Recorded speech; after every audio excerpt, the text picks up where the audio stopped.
जो श्लोक हैं उन पर अपना स्वानुभव रखने की कृपा करें।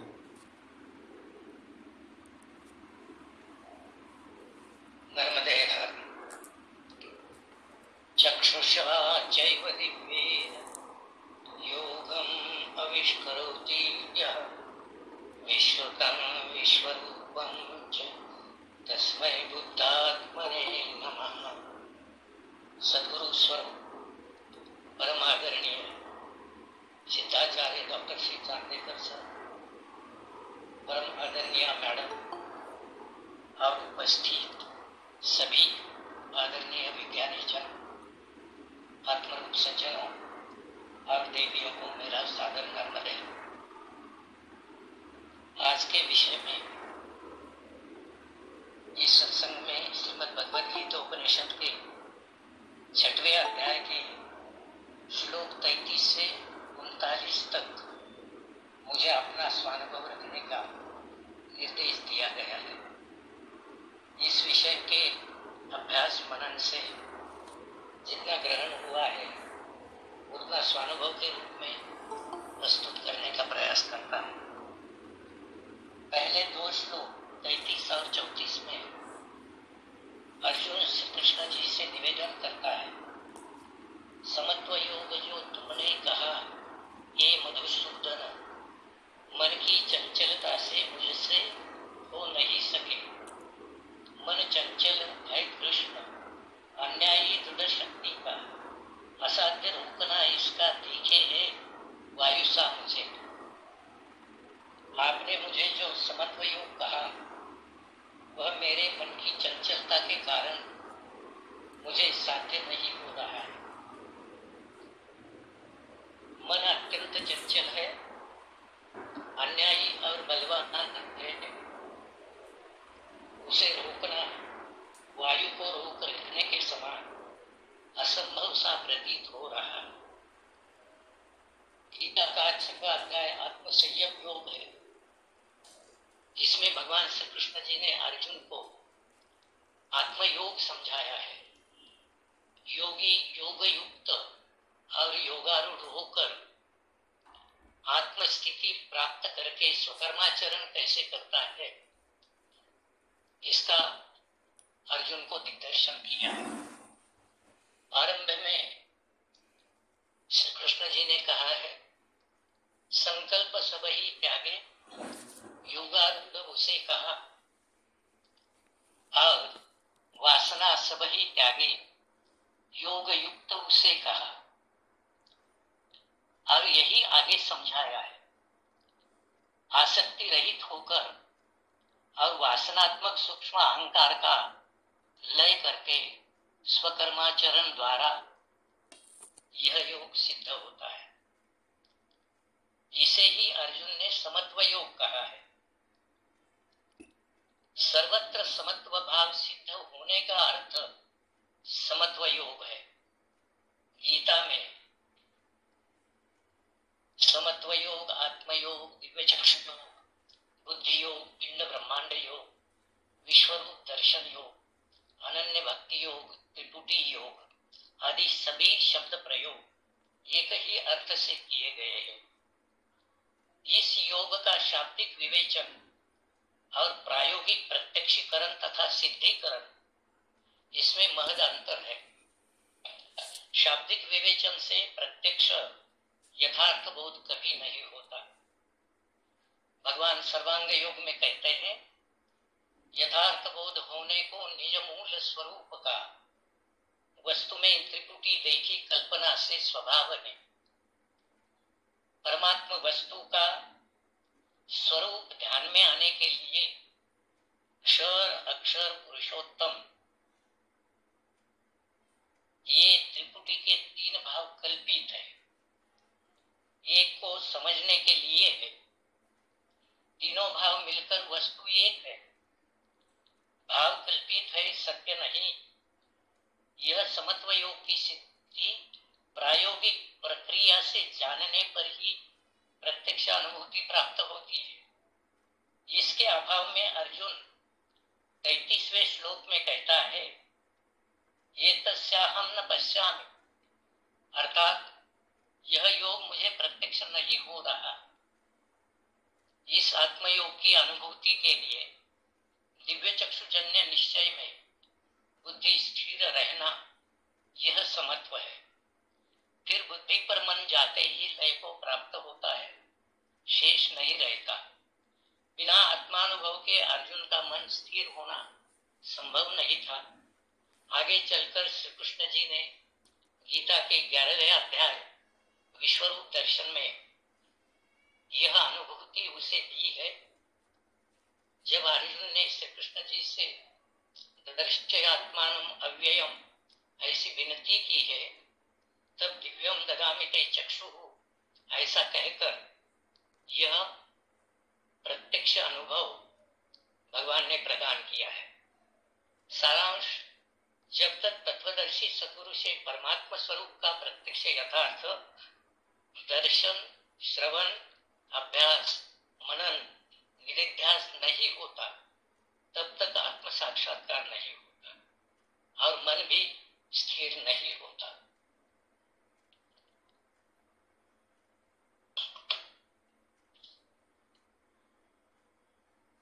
आगे 35वें श्लोक में श्री कृष्ण जी अर्जुन से कहते हैं, असंशयम महाबाहो मनो दुर्निग्रहम चलम अभ्यासेन तु कौन्तेय वैराग्येन च गृह्यते।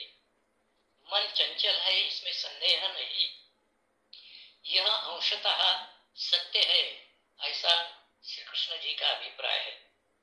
लेकिन अभ्यास और वैराग्य से मन स्थिर होता है, ऐसा समझाया है। मन स्थिर रहने का सुगम उपाय है दिव्य दृष्टि में निश्चय रखकर मन को रोकने के परिश्रम छोड़ देना है। मन जहाँ जाएगा वहाँ आत्मरूप ही है, यह बुद्धि निश्चय होने पर मन अपने आप बुद्धि पर जाकर लीन होता है।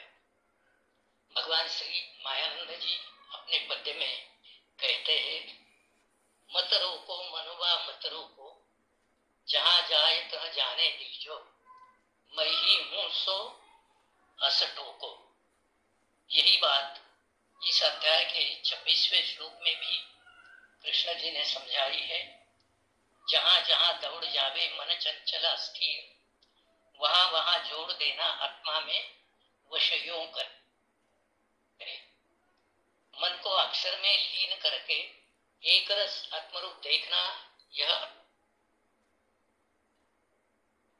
नाम अक्षरांतर्गत नाम रूपात्म, इससे आत्मरूप में स्थिति होकर मन स्थिर हो जाता है। संत तुकाराम जी एक अभंग में कहते हैं, ना ही रूप ना ही नाव ना ही ठाव धराया, जेथे जावे तेथे आहे विठ्ठल माय बहील। ना ही आकार विकार चराचर भरले से, नोहे सगुण निर्गुण कोण जाणे तयासी। तुका म्हणे भावे विण त्याचे मन ओढेना।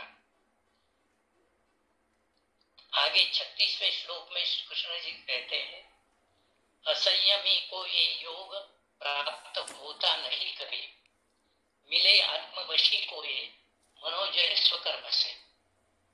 जो अभ्यास और वैराग्य द्वारा मन को स्थिर करने का प्रयत्न नहीं करता, उसे आत्मयोग प्राप्त नहीं होता। जिसने मन का आत्मा में लय किया वह मनोजय ही है। जैसे दिव्य चक्षु द्वारा अक्षर प्रकृति के शब्द स्पर्शादि अष्टविध अंग अक्षर ब्रह्म में जुड़े हुए दिखते हैं, वैसे काया वाचा मनादि इंद्रिय और वृत्ति चित्त प्रकृति में अर्थात अक्षर आत्मा में जुड़े रहना ही मनोजय है। इस स्थिति में मन आत्मरूप से सब देखता है। मनुष्य गुण साम्याक्षर प्रकृति में प्रकट हुआ है और इसी चक्र गति में बना रहेगा। प्रकृति के सत्व रज और तम इन तीनों गुणों की वृत्तियां क्रमशः बुद्धि मन और अहंकार है। इन वृत्तियों की एक रूपता चित्त है। चित्त और चित्त वृत्ति इसमें महद अंतर है। चित्त वृत्तियां के गुण साम्य में लीन होने के सिवा जिज्ञासु को आत्मयोग सिद्ध नहीं हो सकता। योगी का संयम गुणयुक्त चित्त पर होता है, गुण पर नहीं। मन सदैव रजोगुण से संबंध रखता है। क्षर प्रकृति के 3 गुणों में से रजोगुणी भाव मनुष्य है। मन बुद्धि रूप होते ही चित्त युक्त होकर लय को प्राप्त होता है। योगी का चित्त पर संयम होकर यह चैतन्य रूप यानी आत्म रूप होता है और स्वकर्माचरण होने लगता है। भगवान श्री मायानंद जी सर्वांग योग के 8वें अध्याय में कहते हैं, सर्वांग योग ये स्थायी बीज है दिव्य चक्षु का, जिसे जो पाठ में लेवे चित्त से निज कर्म में। स्वकर्माचरण से ही आत्म संयम स्वस्वरूप स्थिति प्राप्त होती है। इसलिए तत्वदर्शी सद्गुरु से आत्मबोध यानी विज्ञान प्राप्ति अनिवार्य है। आगे श्लोक 37, 38 और 39 में अर्जुन श्री कृष्ण जी से प्रश्न पूछता है और उसके संदेह का निराकरण करने वाले आप ही यानी सद्गुरु ही है, ऐसा दृढ़ निश्चय व्यक्त करता है। श्लोक 37 में अर्जुन पूछता है, श्रद्धा युक्त कर्म योगी योग से भ्रष्ट चित्त है, योग सिद्धि नहीं पाता कृष्ण क्या गति है तिसे। सद्गुरु से आत्मानुभव पाकर पश्चात जो योगी आत्मयोग की सिद्धि के लिए श्रद्धा से वर्ण कर्माचरण द्वारा प्रयत्नशील है, किंतु उसे चित्त की स्थिरता रूप एकाग्रता नहीं हो पाती, उसे पूर्ण सिद्धि यानी आत्मा साक्षात्कार नहीं होता, तो उसे कौन सी गति प्राप्त होती है, यह अर्जुन का प्रश्न है। श्लोक 38 में अर्जुन पूछता है, ब्रह्म भाव महाबाहो नहीं है प्राप्त मोह से, दोनों से भ्रष्ट है किसका मेघ सा नाश तो नहीं। ब्रह्म भाव का अर्थ आत्मयोग संसिद्धि है। जिसे यहाँ स्थिति प्राप्त नहीं हुई है वह किसी भी समय मोहवश होना संभव है। योगाचरण में आत्मयोग द्वारा परिपक्वता न होने से यानी मोह से जिसका पतन होता है, क्या उसकी गति मेघ जैसी उसका नाश होता है, ऐसा अर्जुन पूछता है। और आखिरी श्लोक 39 में अर्जुन श्रद्धा युक्त अंतःकरण से निवेदन करता है, मेरी यह शंका कृष्ण मिटाने योग्य आप है, बिना तुम्हारे यह शंका दूसरा कौन हो सके। अर्जुन कहता है, मेरी शंका उनका समाधान आप ही कर सकते हैं। अर्जुन के समाधान के लिए भगवान श्री कृष्ण जी 40वें श्लोक में कहते हैं, स्वकर्म स्थित योगी पुरुष का यानी जिसकी बुद्धि में आत्मयोग युक्त स्वकर्म स्थित है, ऐसे मेरे भक्त का नाश कभी नहीं होता। मोह मन का कार्य है। केवल स्वकर्म स्थिति न होने से मन आत्मयोग में स्थित नहीं होता। बुद्धि में आत्मरूप का निश्चय होने से बुद्धि द्वारा नियंत्रित मन का मोह यानी संगदोष रूपी विकार नष्ट हो जाता है और इसी तरह आत्म संसिद्धि प्राप्त होकर परम कल्याण होता है।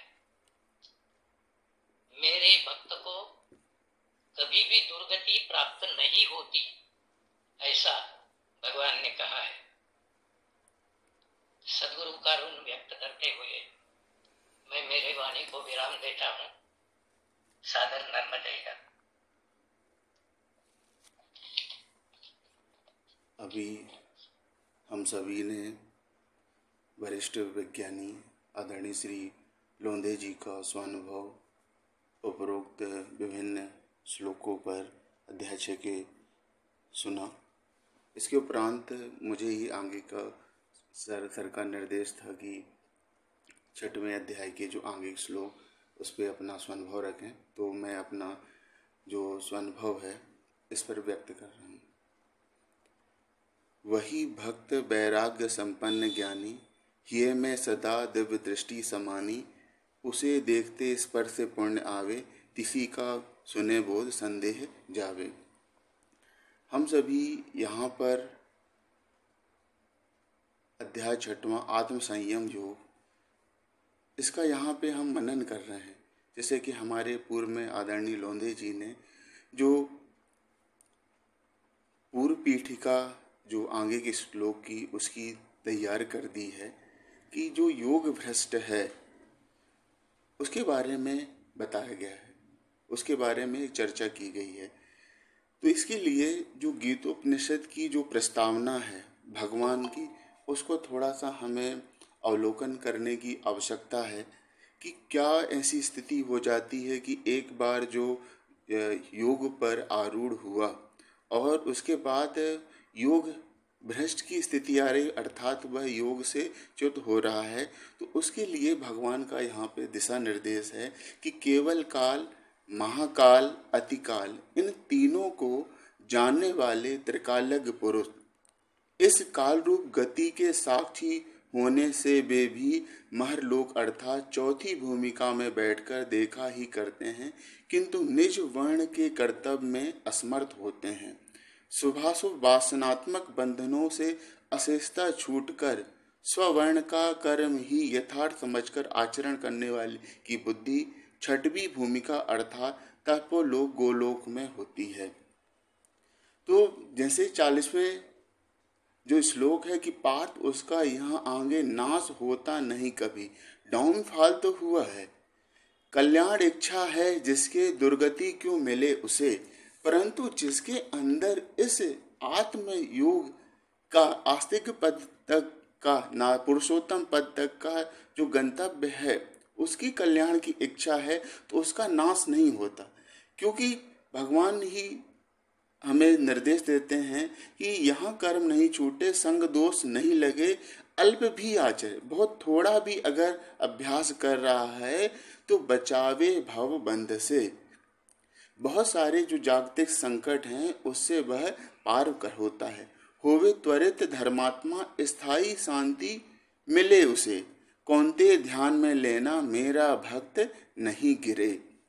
तो मेरा जो भक्त है उसका पतन नहीं होता है। तो उसके लिए आगे का जो 41वें से लेके आगे श्लोक हैं उसमें जो कैसे उसकी भूमिका बनती है उसके बारे में हम लोग मनन करेंगे। वो पुण्यवान लोगों के साथ में भोग भोग के योग भ्रष्ट जन्म लेवे निर्मल श्रीमान के यहाँ, अथवा धीमान योगी के कुल में जन्म है मिले, इस लोक में ऐसा जन्म होना दुर्लभ है बड़ा। अब वह जो योग भ्रष्ट है उसकी यहाँ पर 3 तरीके की स्थिति हम लोग देखते हैं। पुण्यमान लोगों के साथ में भोग भोगना, फिर निर्मल श्रीमान के यहाँ, अथवा धीमान को योगी के कुल में जन्म। तो क्या है कि जो यह योगेच्छा वाला था, योगारूढ़ तो हुआ, लेकिन योग संसिद्धि मतलब योगारूढ़ स्थिति वह प्राप्त नहीं कर पाया। तो उसके अंदर कुछ ना कुछ जो कामना मोह बचे रहे कि यही काम यही क्रोध रजोगुण से हुआ, ये अघासी महापापी, इसे शत्रु जान ले, यही सबसे बड़ा शत्रु है। तो जो उसका जो तृष्णा क्षय नहीं हुआ, जैसे भगवान ने जो हमारा दिव्य चक्षु उपधर्म है कि सब ब्रह्मांडपण होत ही तृष्णा क्षय हो जाए, तहां पराया धन कहाँ दीख सके जो लाए। तो जो तृष्णा क्षण नहीं हुई तो इसके कारण वह जो है पुण्यवान लोगों के साथ में जो है, तो जो धन ऐश्वर्य संपन्न है निर्मल, उनके साथ में कई जन भोग में भोग करके फिर वो योग भ्रष्ट जन्म लेवे। कहाँ पे? निर्मल श्रीमान के यहाँ। तो जो निर्मल हैं, जो आपका सदाचार परोक्ष ज्ञान में रत हैं, उनके यहाँ पर उसका जन्म होता है। अथवा धीमान योगी के कुल में जन्म है मिले। तो अब जो धीमान बुद्धिमान जो योगी हैं उनके कुल में, क्योंकि उसका अट्रैक्शन जो लगाव है इसी दिव्य चक्षु सिद्धांत की ओर बिल्कुल बहुत तेज है। तो जो जिसका मतलब जो ऐसे सत्वगुणी प्रधान लोग रहे हैं तो उनके जो जन्म होगा धीमान योगी कुल। और इसका हम सभी जो बेस्ट एग्जाम्पल है डॉक्टर आनंद चैतन्य जी के रूप में देख सकते हैं कि उन्हें भगवान के ही कुल में मतलब भगवान के पुत्र होने का उन्हें गौरव मिला। और आस्तिक पद का दृश्य जो जो उन्होंने मतलब उच्चतम कार्य का हमें एक निकष प्रतिपादित किया, भगवान के सारे ग्रंथों का उन्होंने संपादन करके जो कार्य किया है, जो आपकी आस्तिक पद की स्थिति ये हमें देखने को मिलती है। इस लोक में ऐसा जन्म लेना दुर्लभ है बड़ा, लेकिन यह जो इस तरीके का जन्म है ये तो रेयर ऑफ द रेयरेस्ट, मतलब बहुत ही जो फ्यू लोग हैं उनके लिए यह संभव है। फिर आगे के जो श्लोक हैं उनके बारे में हम सभी मनन करते हैं। तहाँ वह बुद्धि संयोग आदि के देह का मिले, प्रयत्न फिर करता है पार्थ वो आत्म सिद्धि का। कि जो ये धीमान योगी के कुल में जन्म मिला जिन्हें, तो वो जो बुद्धि संयोग, क्योंकि यह जो पूर्व जन्म के हमारे संस्कार हैं जो हमारी यह कैरी फॉरवर्ड होगी। भगवान ने नर नारायण की प्रस्तावना में जो लिखा है कि जो स्वानुभव अनुभव और अनुभवजन्य स्वानुभव, तो इसके लिए बाह्य वस्तु प्रत्यक्षीकरण की आवश्यकता है। तो अगर अवतार भी रहते हैं तो उनको भी बाह्य किसी सदगुरु के माध्यम से, तत्वदर्शी के माध्यम से बाह्य वस्तु प्रत्यक्षीकरण, तो उनका जो ये दिव्य चक्षु का जैसे ही उन्हें योग युक्ति मिल जाती है तो उनका बुद्धि संयोग, वो जो आत्मदृष्टि से उन्होंने यह मार्ग तय किया हुआ है, तो उनका यह प्राप्त होकर के देह का मिले, प्रयत्न फिर करता है वो आत्म सिद्धि का। फिर वो क्या है कि जो जगत के हमें बहुत सारी उपाधियां, लोकेशना, तमाम जो चीजें हैं उनमें वह योगी नहीं, उसका एक्सक्लूसिव डिवोशन मतलब बिल्कुल एकाग्रता किसके लिए होती है, आत्म सिद्धि। क्योंकि वह जो मतलब आत्म संसिद्धि नहीं प्राप्त कर पाया था उसके लिए वह बहुत ही तीव्रता के साथ में वो प्रयास करता है। ऐसे बालपने से खींचे पूर्वाभ्यास उसे, जिज्ञासु योग का पावे वेदों का श्रेष्ठ लाभो। तो पहले का जो अभी 43 ये जो सत्वगुण प्रधान थे उनके लिए था, लेकिन जो रज सत्व मिश्र या रजतम मिश्र हैं उनके लिए यह विधान बताया गया है कि ऐसे उनको बाल्यकाल से उनको जो पूर्वाभ्यास उन्हें खींचता है और उनको इस तत्व ज्ञान के लिए जिज्ञासा व्यक्त होती है। और वह तत्वदर्शी के माध्यम से जो वेद हमारा परोक्ष ज्ञान है उसमें जो उनको उनसे वो अपरोक्ष की ओर बढ़ने का प्रयास करता है। अनेक जन्म की सिद्धि सब पाप धुला हुआ, स्थायी उद्योग का करता योगी श्रेष्ठ गति लहे। फिर अनेक जन्म की सिद्धि, फिर जो तम प्रधान है अगर थे तो कई जन्म लेने के बाद वह इस सिद्धि तक प्राप्त करके संसिद्धि तक जा सकते हैं और सब पाप वो निर्मल उनका चित्त हो जाता। स्थायी उद्योग का करता, वो लगातार मतलब एकाग्र चित्त होकर के उनका जो डिवोशन है इसी तत्व ज्ञान दिव्य चक्षु योग के लिए रहता है, तो वह ऐसे योगी श्रेष्ठ गति को प्राप्त करते हैं, इस श्रेष्ठ गति को प्राप्त करेंगे। अब भगवान ने 46-47 में हमें एक तरीके से इस आत्म संयम योग जो अध्याय है इसका एक तरीके से निष्कर्ष हमें प्रदान कर रहे हैं कि तपस्वी से बड़ा योगी, ज्ञानी से भी वही बड़ा, कर्मी से श्रेष्ठ है योगी, इससे योग ये कहो। तो बहुत सारे तपस्या करने वाले प्राणायाम, मूलक, पातंजलि योग आदि के जो हैं वो ये कार्य करते हैं, तो लेकिन इनमें जो है इनसे भी बड़ा जो आत्मयोगी है, दिव्य चक्षुवान है, वही है। ज्ञानी से भी वही बड़ा। जो आपका सांख्य, जैसे हमने पूर्व में सांख्य योग जो हमने एक निष्ठा देखी, उनसे भी यह आत्मयोगी बड़ा है। कर्मी से श्रेष्ठ है योगी। जो आपका, हम आज के समय पे जो भी कोई भी जीव होगा आपका, वह किसी न किसी गुण की प्रधानता, सत्वगुण भी कर्मी, रजोगुणी, तमोगुणी, परंतु उनमें भी जो योगी है वह श्रेष्ठ है। इससे योग ये गहो।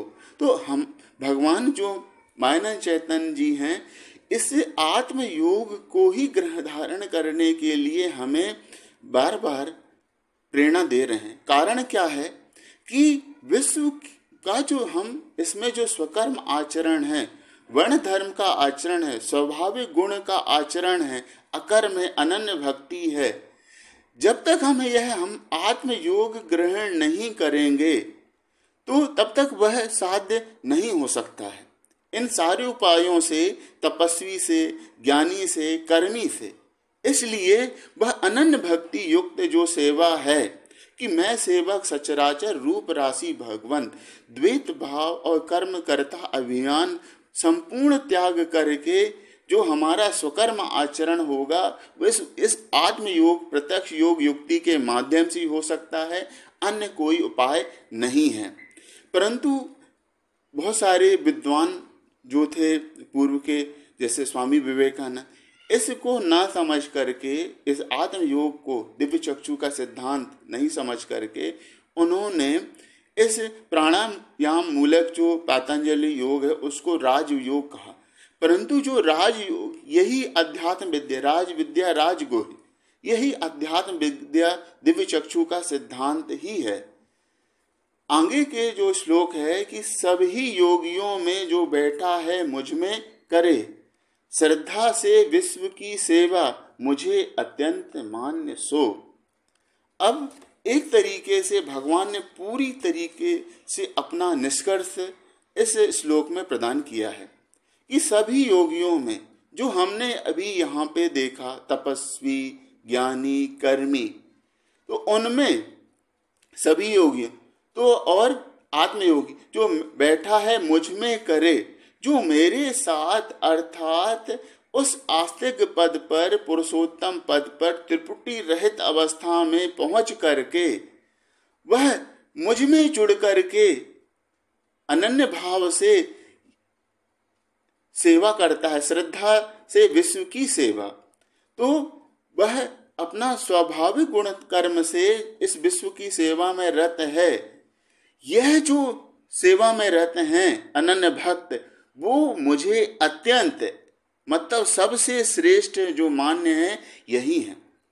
अब ये जो हमें यहाँ पर मुझ में जो बैठा है मुझ में करे, तो इसके लिए हम सभी ऋणी हैं कि लगातार अध्यात्म विज्ञान का यह सत्संग प्राप्त करके, विज्ञान निष्ठा प्राप्त करके, हम लोगों ने सबसे पहले नक्शों में विज्ञान जो में आस्तिक पद का दृश्य, आनंद चैतन्य जी ने यह नक्शा हम सभी को समझाया, वह हम सभी के लिए अनुभव जन स्वानुभव का परीक्षण करने की एक हमारे पास निकष है, जिसके माध्यम से वह दर्पण है, जिसके माध्यम से हम समझ सकते हैं कि हमारी तद्रूपता कहाँ तक है।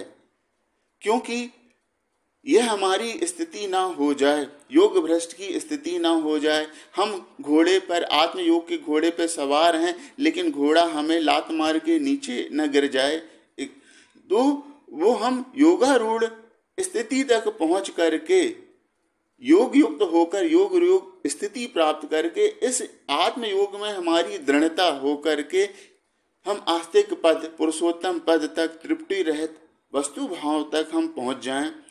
ये इस अध्याय का अंतिम निष्कर्ष है।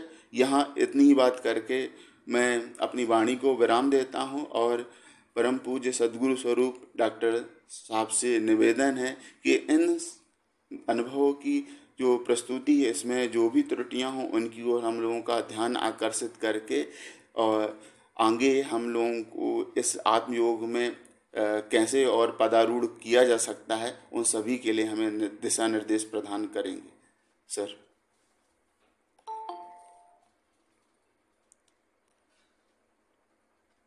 आवाज आ रही है? जी जी जी।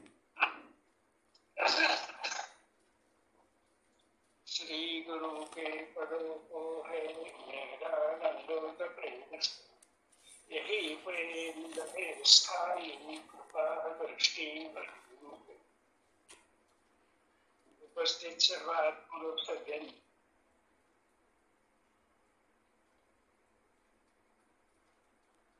आज के सत्संग में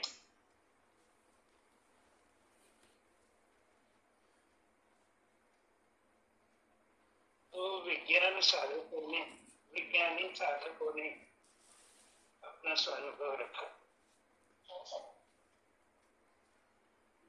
योगियों ने नहीं कहा, जो नहीं कहा वो आप में से कुछ पूछ सकते हैं आगे के प्रश्नोत्तर चर्चा में। दोनों का अभ्यास पूर्ण रहा, अभिव्यक्ति अभ्यास पूर्ण रही, इसलिए दोनों को धन्यवाद। उनसे उनका स्वानुभव श्रवण करते हुए हमें कुछ सीखना भी मिल रहा है कि जो त्रुटियां मुझ में भी दिख रही है,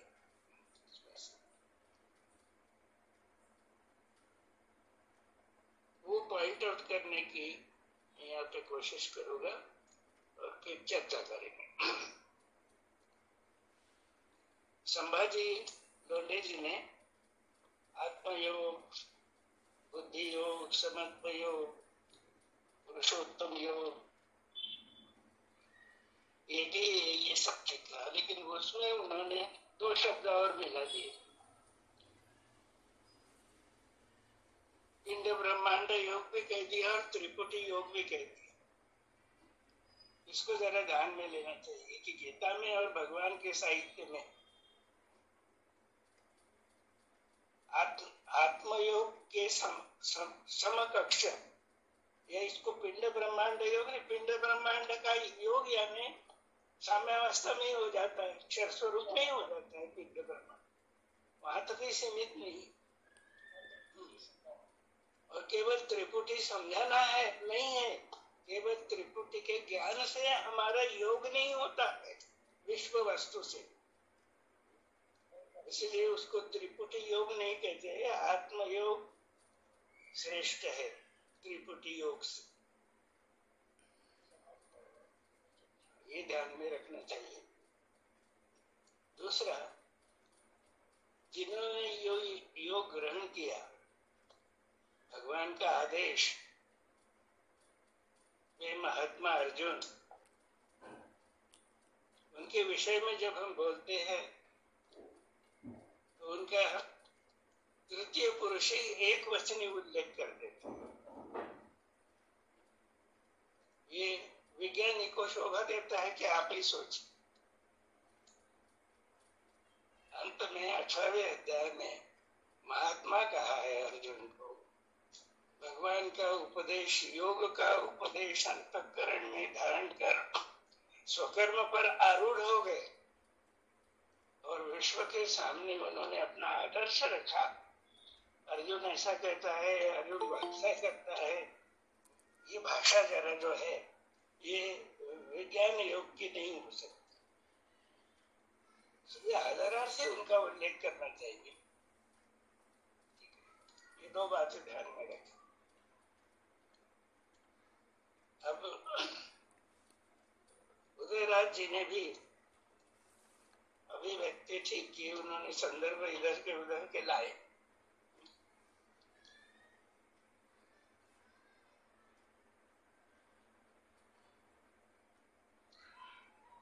ठीक है, नए जो श्रोता है उनको कुछ आगे की समझ उसमें से प्राप्त हो सकती, लेकिन आखिरी में जो है योगी और योग भ्रष्ट, जब तक हम आत्मयोग की साधना करते हुए उस आत्मयोग में स्थित नहीं होते तब तक योगी नहीं होंगे। तो आखिरी का जो शब्द है तस्माद योगी भवार्जुन, तो हमने ज्ञानी, तपस्वी और कर्मी, इनको परोक्ष ज्ञानी ले लिया। हम भूल गए कि भाई जब तक हम योग में स्थित हो नहीं होते तब तक हम योगी नहीं है। अभी साधना चल रही है, वो पूर्ण नहीं हुई साधना। तो उसमें भी पहले साधना में पहली स्टेप है आत्मसंसिद्धि। योगारूढ़ होने के लिए हमें साम्य अवस्था में स्थिर होना होगा। इसीलिए भगवान की सूचना है वो बराबर बतलाया उन्होंने, कि दोनों ने भी बतलाया कि असंयमी कोई योग साध्य कभी नहीं हो सकता। असंयमी यानी शरीर स्वरूप का जिसे पूर्ण बोध नहीं हुआ अभी, तो वो बदलाता तो सब है, आठ ही भाव हो गए, लेकिन होता क्या है कि जगत में घूमता रहता है। संयम कहाँ पे पैदा होगा? ये त्रिगुण जो है, त्रिगुण में फिरने वाला मन तो पहले साम्य अवस्था में अगर स्थित हो गया तो ये भी साधना है। दृश्य का स्नेह भी छूटा, हमें स्थित प्रज्ञ होना है, योगी होना है, गुणातीत होना है, ये सब एक ही है। इनमें से कोई भी जब तक आत्मसिद्धि प्राप्त नहीं होती, यानी आत्मानुभव में हम स्थित नहीं होते, तब तक योगी भी नहीं है। और तीसरा पुरुषोत्तम भाव की स्थिति जो है, पुरुषोत्तम भाव की, तब तक संसिद्धि भी नहीं मिलेगी। इसलिए 7वें अध्याय के आखिरी में भगवान क्या कहते हैं कि केवल त्रिपुटी योग ज्ञान हो गया, एक ही वस्तु में जानो कल्पित भावती। तो त्रिपुटी छूट के निज रूप लखाने को, निज रूप जो है वो त्रिपुटी रहित भाव है, वस्तुता भाव है। तो अनन्यता मिली उसको, यहाँ पे हम योगी हो गए। योगी अनन्यता मिली, अनन्यता मिली यानी त्रिपुटी के माध्यम से हमने संपूर्ण ज्ञान जो है भगवत गीता का और सर्वांग योग का वो प्राप्त किया। लेकिन यहाँ पे पूर्ण विराम नहीं किया, योगी हो गए हम यहाँ पे। तो ये जो है कर्मी, ज्ञानी और तपस्वी, ये हमारे विज्ञान क्षेत्र के ही है, हम ही है उसमें।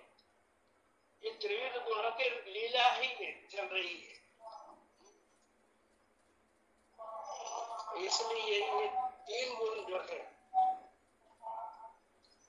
टिप्पणी में भी दिया है कि ये जो योग भ्रष्ट का तो हम वर्णन कर रहे हैं, ध्यान में ले रहे हैं, तो ये योग भ्रष्ट त्रिगुणात्मक होते।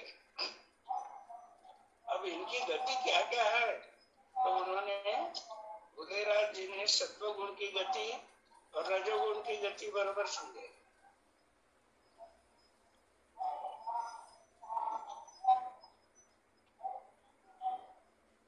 लेकिन तमोगुणी भी होते हैं, ये विज्ञान मिल गया, श्रद्धा है, श्रद्धा है, लेकिन ऐसे भी हमने विज्ञानी देखे जो जिंदा मुर्दा बराबर। हम तो तुम्हारे मंदिर में कभी जाते नहीं, देव पे विसर्जन करते हैं, अच्छा इसको योगी कहेंगे क्या? नहीं, इसको बहुत साधना करनी है। पहले सिर्फ शब्द ज्ञान हो गया है, लेकिन साधना बहुत करनी है। परमात्मा स्वरूप से भी तादात्म्य का कारण नहीं। अगर होता तो भगवान कहते हैं तो मेरा निश्चय हो गया, तत्वदर्शनी लिया, यही परमात्मा है, तो दृष्टि बदल जाएगी।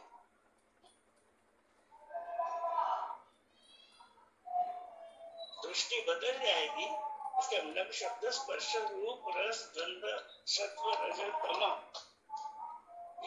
इनसे जो व्यवहार हो रहा है, पंच ज्ञान पंच कर्मेंद्रियों का व्यवहार, पंच ज्ञानेंद्रियों का व्यवहार, इसमें परिवर्तन तो दिखना चाहिए। वो तो हमें तमगुणी भी हो गया, उनका अभी छोटा नहीं है, वो बड़ा बनने की इच्छा है, मंदिर बनाने की इच्छा है, आश्रम बनाने की इच्छा है, और उसे वो समर्थन भी करते हैं कि नहीं, यहाँ पे लोग आएंगे, हम उपदेश करते जाएंगे, लेकिन मनन करना है इसको। अब यही रजोगुण का स्वरूप धारण कर दिया तो वो बड़ा करने की सोचती है, अपना आश्रम बड़ा हो गया है, हो गया, लेकिन दिल छोटे हो गए तो क्या करेंगे? दिल दिमाग योग से विशाल नहीं हो रहा, वो तो घट रहा है। ये भी सोचें, इसका भी विचार करना। और सत्वगुणी जो है योग भ्रष्ट, उसको तो उन्होंने पूरी तरह समझाया कि वो सत्वगुणी जो है वो इस जन्म में संसिद्धि प्राप्त करेगा, आत्मसिद्धि आत्मानुभव में लगेगी, लेकिन पूरी सिद्धि नहीं हुई अभी, तो फिर से ये विलय मुक्त हो गया, गुणातीत हो गया।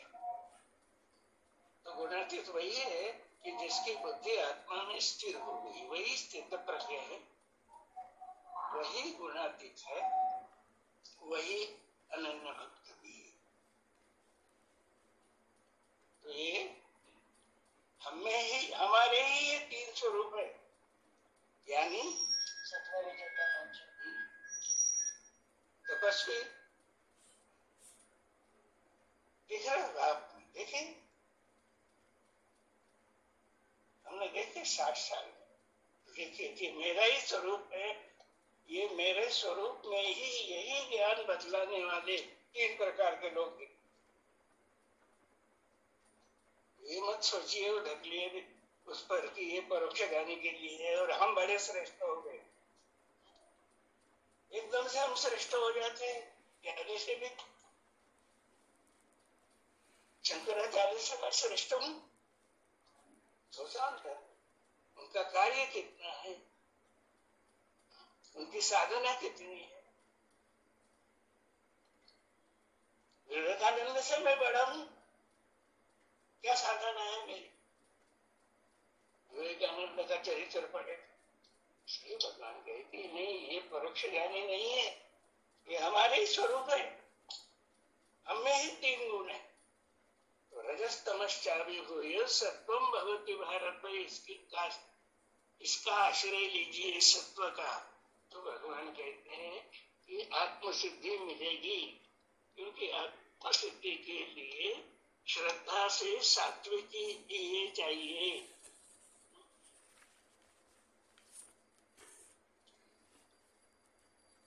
चौथी भूमिका तक चला गया, सब ज्ञान ले लिया, राज्य नहीं बतलाया ना अभी, चौथी भूमिका तक पहुंच गया, लेकिन सेवा लेता है, सेवा करते हुए कभी नहीं मिलता कि मैं विज्ञानशाला में झाड़ू लगाऊंगा, वहां क्या कंपट है देखूंगा।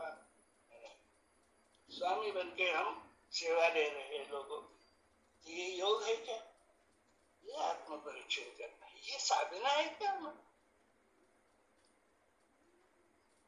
तो इसलिए वैराग्य और अभ्यास का जो महत्वपूर्ण शब्द आया है, उसका स्पष्टीकरण दोनों ने भी नहीं किया आज के वक्ताओं। तो वैराग्य यानी तो प्रश्नाक्षय पूर्ण होना, इसी का नाम वैराग्य है।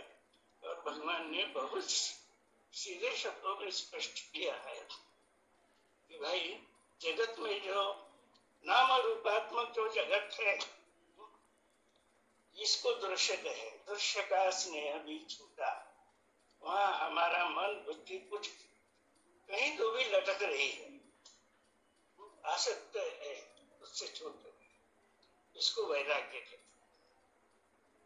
और अभ्यास यानी किताबों का अभ्यास नहीं, केवल ग्रंथों का, यही विज्ञान की रीति, ये अभ्यास है। सर्वांग योग ने बताया हुआ। और भगवत गीता में भी 11वें अध्याय में दिव्य चक्षु देने के बाद भगवान श्री कृष्ण ने 3 श्लोक किए, उसमें एक महत्वपूर्ण श्लोक कौन सा है? ज्ञातुम द्रष्टुम च तत्वेन प्रवेष्टुम च परन्तप। तो त्रिपुटी के जो 3 पद है, 3 भाव है पहले, तो पहले क्षर भाव समझने में भी ज्ञातुम द्रष्टुम प्रवेष्टुम होना चाहिए, तो हम तत्पद में बैठ जाए, यानी भाव से पद में आ जाएंगे। उसी तरह अक्षरता जो है, वहां भी ज्ञातुम द्रष्टुम प्रवेष्टुम होना चाहिए। ज्ञान यानी हो गया हमको, और प्रवचन भी बहुत अच्छा करते हैं अक्षर को समझाने के बाद, लेकिन हमें अनुभव हुआ ये देखते हुए।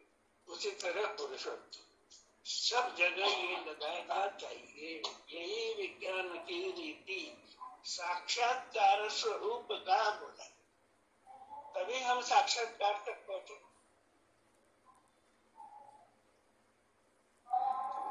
ज्ञानी तो बहुत आते हैं, हमारे सत्संग में भी आते, कभी पूछ लेते हैं, वो अपना ज्ञान प्रदर्शन करते हैं, तो हम कभी पूछ लेते हैं भाई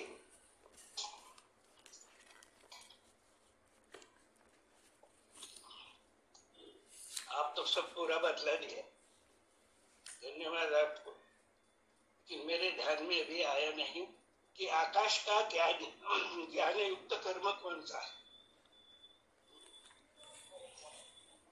और आकाश तत्व का कर्म कौन सा है। ज्ञान युक्त क्या है? ज्ञान युक्त आणि कर्म, ज्ञान, ज्ञानयुक्त आणि भाषण। तो आकाश का ज्ञान जो है, ज्ञान युक्त कर्म क्या, तो बदलाने के लिए आकाश का गुण शब्द है। अरे भाई प्रश्न क्या पूछे?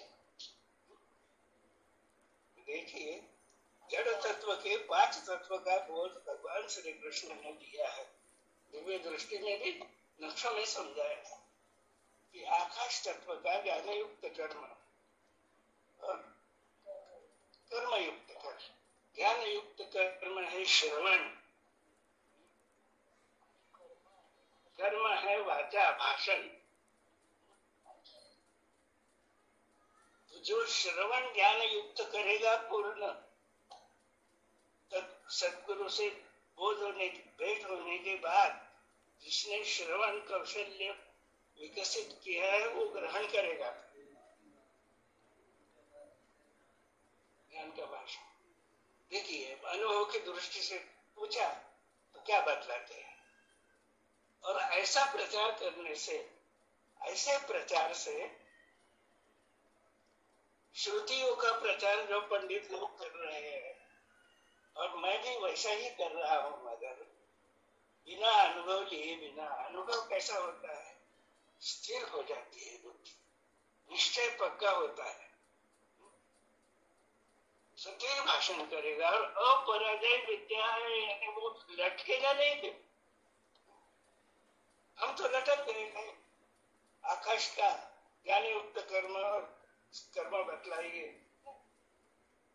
तो नहीं, अंतःकरण तक नहीं गया अभी वो सब ज्ञान, केवल वाचा में है, अंतःकरण तक नहीं। कंठ में आए, कंठ तक गया बाहर हो। तो ये अनुभव स्वानुभव की जो बातें हैं गंभीरता, ये तमाम शास्त्रम, इसको समझिए। और भगवान स्वकर्म उनको, कर्मेंद्रियों से स्वकर्म की ओर जाता है। परमात्मा दर्शन होने के बाद कर्मेंद्रियों से स्वकर्म होता है, क्योंकि ये साधन है ना सब।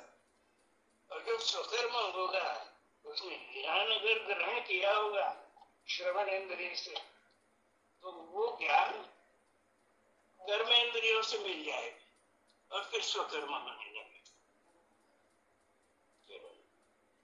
फिर ध्यान में आएगा कि भाई ये परमात्मा की सेवा है, सद्गुरु के दरबार की सेवा है।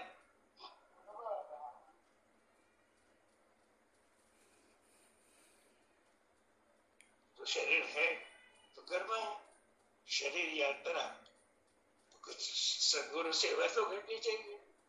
और जो देखिए महात्मा होते हैं, एक बार ही सातवें कर दी, भगवान के पास गए विज्ञानशाला में, उन्होंने सुन लिया, भगवान ने 1 घंटा बिल्कुल उपदेश किया उनको, सब देख लिया शराब की स्थिति। गए हंडा लेके नर्मदा में पानी भर के लाया, उधर बोलना नहीं पड़ा उन्हें। देखिए परिवर्तन क्या है। परोक्ष ज्ञानी उच्च प्रतिज्ञा वेद पंडित, उनका अनुभव पढ़िए।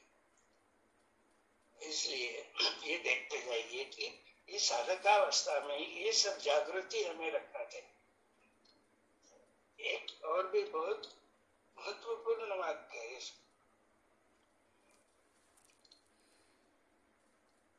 इससे योग ये कहो का, कहो का मतलब कहो नहीं,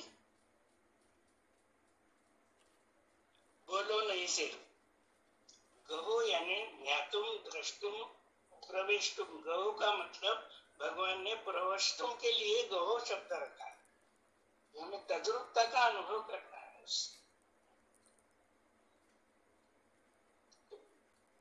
कहा वो बुद्धिजय योग, वो मिले आत्मसिद्धि, और आत्मसिद्धि के बाद संसिद्धि आती है, तो पुरुषोत्तम भाव में स्थिति, अचल स्थिति। और उसके बाद में भी एक स्थिति नैष्कर्म संसिद्धि रखी है 18वें अध्याय में। ये जो पश्चात बीज भक्ति का आनंद बढ़ने लगे, लेकिन हम 7वें अध्याय तक ही अगर विचार किया तो 7वें अध्याय की इस तरह साधना करते करते हम अनुभव की ओर बढ़ते गए, तो क्या होगा उसमें अनन्यता मिली उसको, वेदों का सारथी मिला, यानी मनुष्य जन्म का अंतिम ध्येय जो है वो साध्य। केवल त्रिपुटी रहित और त्रिपुटी सहित, त्रिपुटी से जाना जाता है, यानी त्रिपुटी से पूर्ण ज्ञान ग्रहण करना है, पूर्ण समझ लेना है, और त्रिपुटी रहित होना है, तब वेदों का सारथी मिला, यानी अनन्यता मिली उसको। इस तरह का योगी हमें होना है। भगवान कह रहे हैं कि हे अर्जुन, मुझे ऐसा योगी श्रेष्ठ। ठीक है, यहाँ रुकते हैं। थोड़ी कड़वी लगेगी अनुभव की बातें, से विचार करना, लेकिन सत्य जो है वो ग्रहण करना पड़ेगा। तो रजस्तमश्चाभिभूय पहले सत्व में आ जाइए, ज्ञान थे। ये जो योग सिद्धि है, योग सिद्धि, आत्म सिद्धि, आत्मानुभव, श्रद्धा से सात्विकी,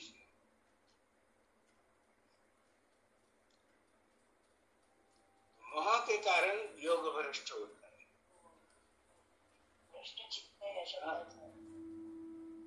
भ्रष्ट चित्त क्यों होता है? मोह यानी द्वैत भाव है, योग नहीं। योगी कहाँ हुआ? योगी हुआ जो योगी हुआ वो भ्रष्ट हो ही नहीं सकता। इसीलिए भगवान ने आदेश दिया कि हे अर्जुन, तस्मात् योगी भवार्जुन। भगवान श्री कृष्ण का और सद्गुरु भगवान श्री मायानंद जी का आदेश शिरोधार्य लेके हम चलेंगे आगे। धन्यवाद।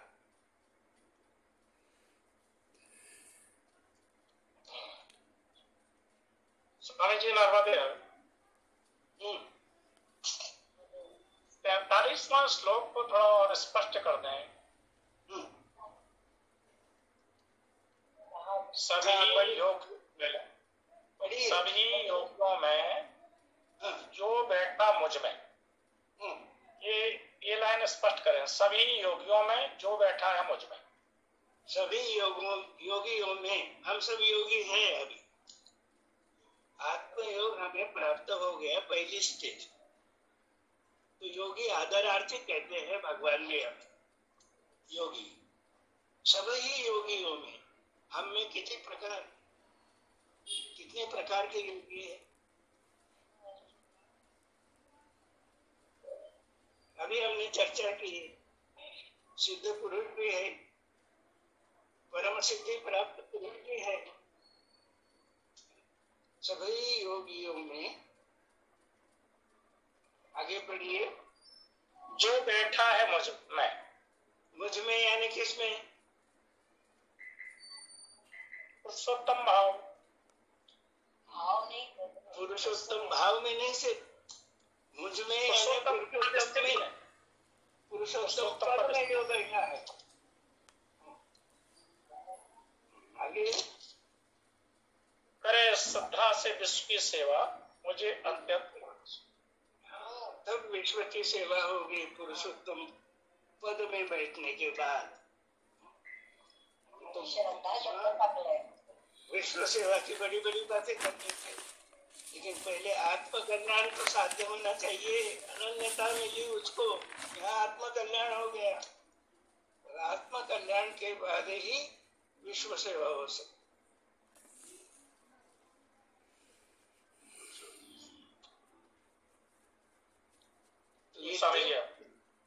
ये 3 स्टेजेस देखिए, क्षर, अक्षर और पुरुषोत्तम। जब भगवान एक कहते हैं तो लक्ष्य होना चाहिए आत्म तत्व।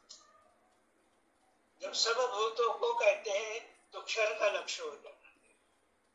और जब मैं कहते हैं कि मुझ में देखे तो पुरुषोत्तम में देखे।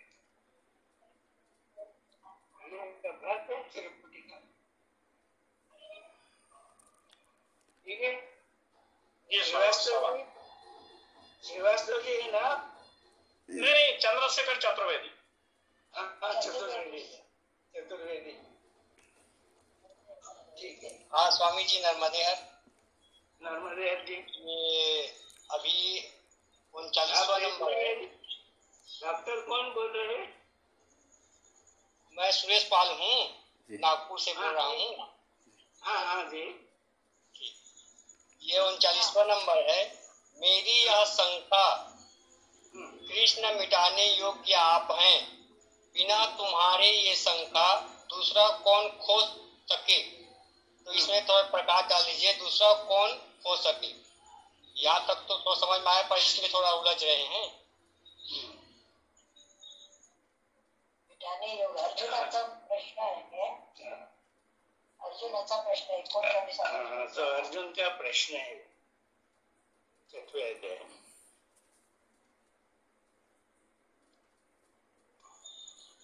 नर की शंका कौन मिटाने योग्य है भाई? नारायण ही मिटा सकते हैं। तो नर अर्जुन ने पहचान लिया है कि भाई आप ऐसे तो ज्ञानी बहुत है, भीष्माचार्य है, द्रोणाचार्य है, विदुर भी है, लेकिन आप ही मिटा सकते हैं। इसलिए हमारी शंका मिटानी हो तो नारायण भगवान का बुद्ध सूक्त जो है वो पढ़ते रहे बीच बीच में, जैसा समय मिले तो बहुत सी शंकाएं निकल जाएगी।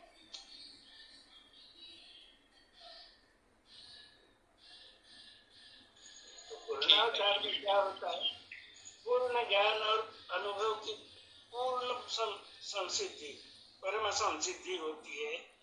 इसलिए उनका शब्द परावाणी से आता है, अनुभव युक्त होता है, तो शंका मिट जाती है। मेरे शब्दों से आपकी शंका पूर्ण मिटेगी ऐसा मैं गारंटी से नहीं कह सकता। इतना कह सकता हूँ कि मुझे जहां तक समझा वहां तक मैं बतला सकता।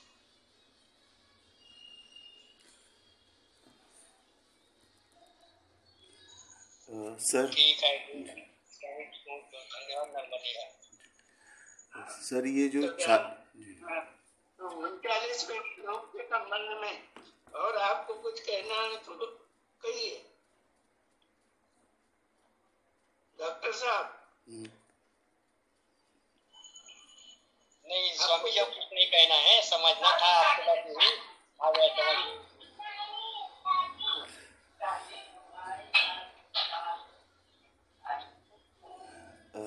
सर जो ये 46वें नंबर का श्लोक है,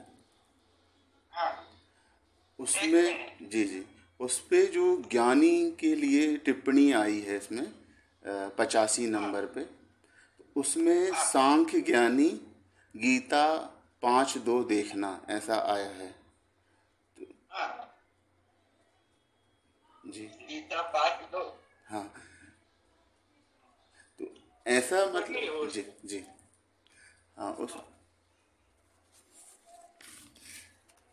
कर्म योग कर्म त्याग दोनों में हित है भरा, इसमें कर्म का योग श्रेष्ठ है कर्म त्याग से। ये जी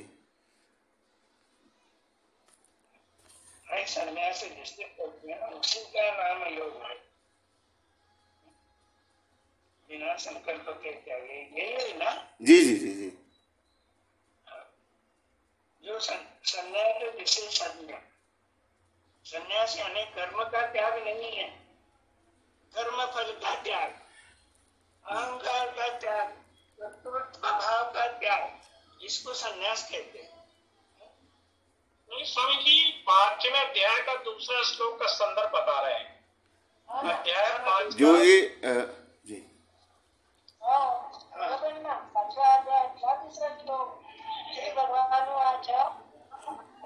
एक मिनट, कर्मयोग और कर्म त्याग दोनों में बहुत अच्छा प्रश्न है ये। डॉक्टर वाणी ने भी पूछा था। कर्मयोग यानी ज्ञान और कर्म का योग जहाँ पे है उसे कर्मयोग है, वो स्वकर्म योग है। और कर्म त्याग जो है स्वकर्म को छोड़ दिया, और यज्ञ दान तप जो है ब्रह्मदेव निर्मित कर्म, उसका आचरण कर रहे हैं, मनमाना आचरण कर रहे हैं। दोनों में हित है भला। हाँ, तो हित इसलिए है कि श्रुतियों का पठन करने के बाद नुकसान तो नहीं होगा कोई। सांख्य योग निष्ठा में नुकसान है कुछ? दुनिया में बड़े बड़े ज्ञानी हैं सांख्य योग निष्ठा, हित है भरा। वो हित कौन सा भरा है? हित ही ऐहिक सुख मिलेगा, हित है ये नहीं। अभ्युदय होगा परमोच्च बिंदु का, लेकिन मोक्ष नहीं मिलेगा और निश्रेयस की प्राप्ति नहीं होगी जो आत्मयोग से होती है, कर्मयोग से। कर्मयोग कर्म त्याग दोनों में हित है भरा, यानी दोनों का अंतिम फल एक ही है ऐसा नहीं। समझ लेना चाहिए सर। जो इसमें जो 46वें नंबर का श्लोक है अपना अध्याय 6वें का, तो जो ज्ञानी पे उन्होंने जो ज्ञानी के लिए टिप्पणी आई है 85 नंबर की, सांख्य ज्ञानी, और रेफरेंस में दिया है गीता अध्याय 5 का दूसरा मंत्र, ये जिसका अपन ने भी पढ़ा। तो तो जैसे सर ये जो सांख्य ज्ञानी यहाँ पे आया है सब, तो ये इसे परोक्ष के अंतर्गत रखेंगे कि अपरोक्ष के अंतर्गत है इस श्लोक के संदर्भ में 40वें से? परोक्ष ही।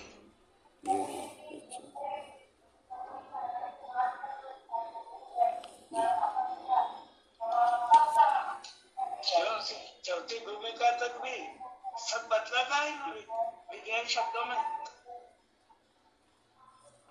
लेकिन वो ब्रह्मर्षि नहीं होता। ब्रह्म भाव उसमें वो सबको प्राप्त नहीं हो रहा है, इसलिए स्वकर्म नहीं हो रहे।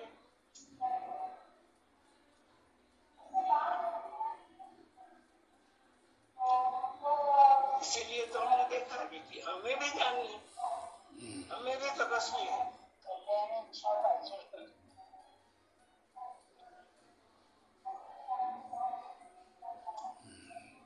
हमें भी योगी है, बड़े कर्म योगी समझने वाले।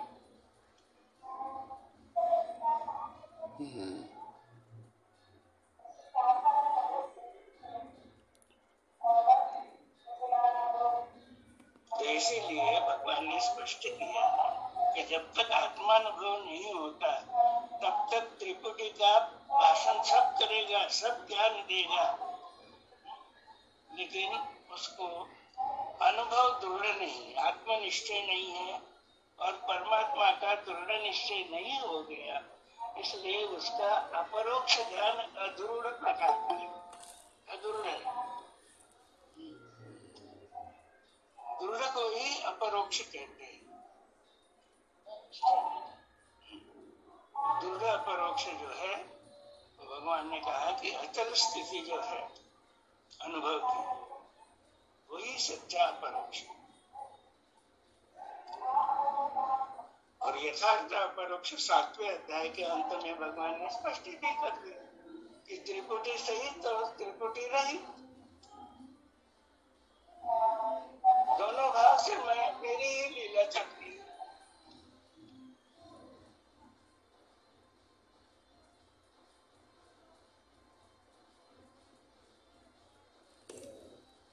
तो त्रिपुटी रहित होने पर स्वकर्म ही रहेगा, भाषण नहीं रहेगा।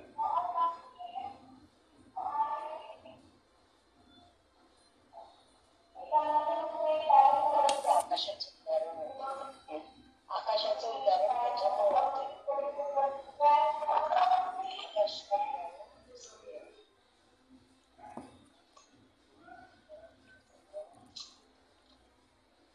ठीक है, और कुछ कहना चाहते हैं? नहीं, बस यही समझना था। हाँ, नहीं समझ में आ गया। जी जी, आ गया।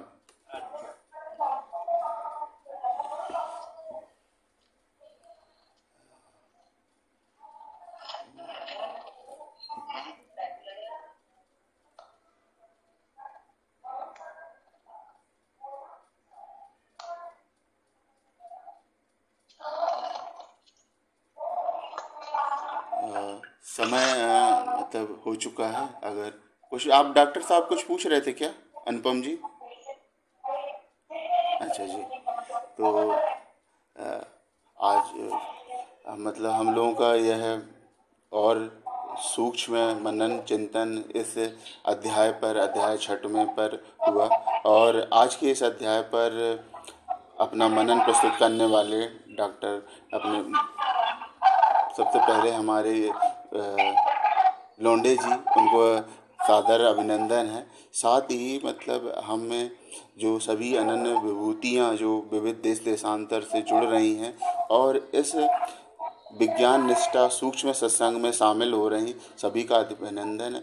और हमें सतत मार्गदर्शन देने वाले सर और मैम, जिनकी मतलब मार्गदर्शन प्रेरणा से यह दिव्य सत्संग जारी है, तो सभी को हम अब अभिनंदन करते हुए आज का यह अपना गूगल मीट का कार्यक्रम यही समाप्त करते हैं, और अगले रविवार फिर मिलेंगे और इसकी जो योजना है ग्रुप के माध्यम से प्रेषित कर दी जाएगी।